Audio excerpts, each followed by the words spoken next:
Falei de Jesus, estamos aqui falando do plano de salvação do Senhor. Como era o projeto dele, o que ele já tinha preparado para nós, o que ele já tinha preparado para os que são seus. Valésio, interessante foi o sacrifício de Isaac. Quando Abraão pega o filho dele e fala assim, olha que interessante, eles caminharam por 3 dias. E lá naquele local, onde era sacrificado, onde Deus pediu que levasse Isaac, eram feitos sacrifícios ao deus Moloque. Sim, com certeza.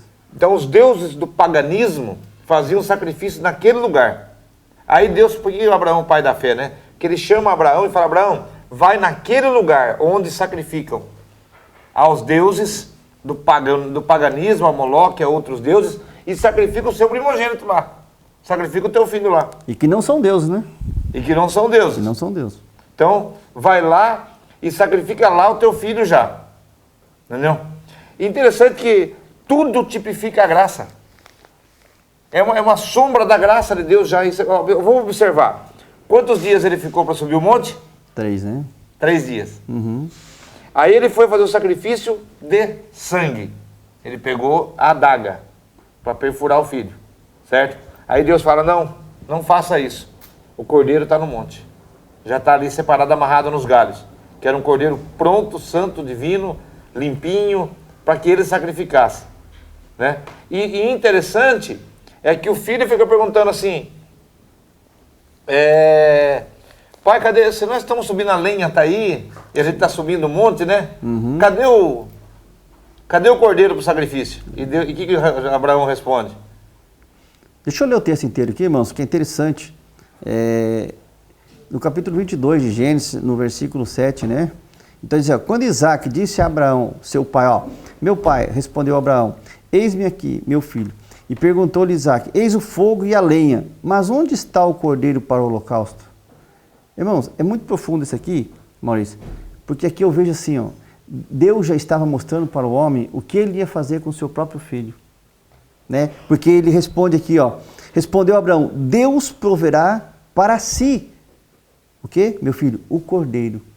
Então Deus está falando para nós, eu vou providenciar, eu que providencio o cordeiro. E aí nós sabemos da história, talvez você ainda que nunca ouviu ainda, não saiba disso, mas Jesus foi enviado como Cordeiro Santo. Para quê? Para servir de sacrifício, para que a promessa que Deus fez a Abraão chegasse até nós, por intermédio de Cristo. Então nós vemos aqui, como já falamos, que estava tudo preparado, mas cadê o cordeiro? Deus proverá. E nós sabemos, a história fala aqui, que quando então Abraão, crendo em Deus, que Deus providenciaria o cordeiro, ele levantou o cutelo e ia matar o seu próprio filho a sacrifício. E Deus fala, não faça mal ao teu filho. Então Deus, irmãos, Ele não permite que nós façamos maus, vamos dizer assim, aos nossos filhos, ou até mesmo a nós, aos nossos irmãos. Por quê? Porque Ele sempre vai providenciar aquilo que nós necessitamos. E como sempre Ele fez, Maurício, por isso que nós temos falado aqui, irmão, a salvação se perdesse, meu Deus do céu, para que tanto sacrifício, para que tanto o que Jesus sofreu por causa de nós, então? Não faz sentido o que Jesus fez, não faz sentido Abraão dizer que Deus providenciaria o cordeiro para nós, para que então?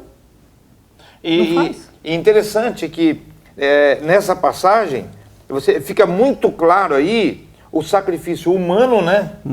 As coisas terrenas, já tipificado aí por Abraão e o local lá onde era sacrificado os filhos a um deus do paganismo, já era. Então Deus é tão tremendo, essa revelação da graça para nós, que Deus já mostra assim, olha, irão tentar sacrifícios humanos. E as pessoas irão acreditar que um sacrifício terreno, ele é capaz de fazer alguma relação com Deus. Quando esse sacrifício terreno oferecido pelo sistema religioso, na verdade, ele é mentiroso. Porque não é possível chegar a Deus de forma espiritual através do homem. Nunca, jamais. E nem celebrando um pão e um vinho, como se a gente pudesse chegar a Deus por esse intermédio, negando aquilo que Jesus fez e o próprio Cristo. Então, aí vocês começam a perceber. Nós estamos falando aqui hoje de salvação, de pecado, vamos falar de batismo, de um monte de coisa. Mas eu quero fazer aqui uma exemplificação que já no começo, né, Valésio, já estava feita a promessa, já estava tipificado o sacrifício humano na terra, e Deus já provendo o cordeiro para livrar e dizer o seguinte: olha, tudo que vocês fizerem não dá certo. Siga a gente pelo Facebook, pelo YouTube, se inscreva lá no nosso canal. E a gente vai falar bastante aqui hoje sobre salvação, pecado, batismo, ceia e tantas outras coisas.